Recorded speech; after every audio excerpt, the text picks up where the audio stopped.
వచ్చాము. కానీ నిజం మాట్లాడేది ఒకటి, జరిగేది ఒకటి. అలా కప్పిపుచ్చి నేను బతికేది లేదు, అలా బతకలేదు సార్.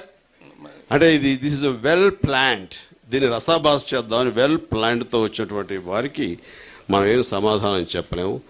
అండ్ డిసిప్లినరీ కమిటీ అయినా ఉంటే కనుక టేక్ ఏ స్ట్రాంగ్ యాక్షన్.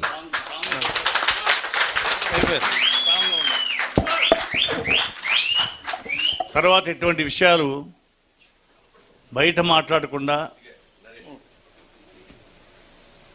బయట చెప్పకుండా ఉండడానికి దానికి సరైన పనిష్మెంట్ కూడా కావాలి. అందుకని ఈ మా మెంబర్స్ అందరూ కూడా చాలా గొప్పవాళ్ళు. ఇందులో ఇంటర్నేషనల్ లెవెల్కి వెళ్ళిన వాళ్ళు ఉన్నారు. ఈరోజు బాలీవుడ్ భయపడే మన హీరోలు ఉన్నారు. ఇటువంటి మంచి సంస్థని అనవసరంగా చిన్న చిన్న విషయాలతో గొడవల్లో పెట్టుకోవడం నాకు ఇష్టం లేదు.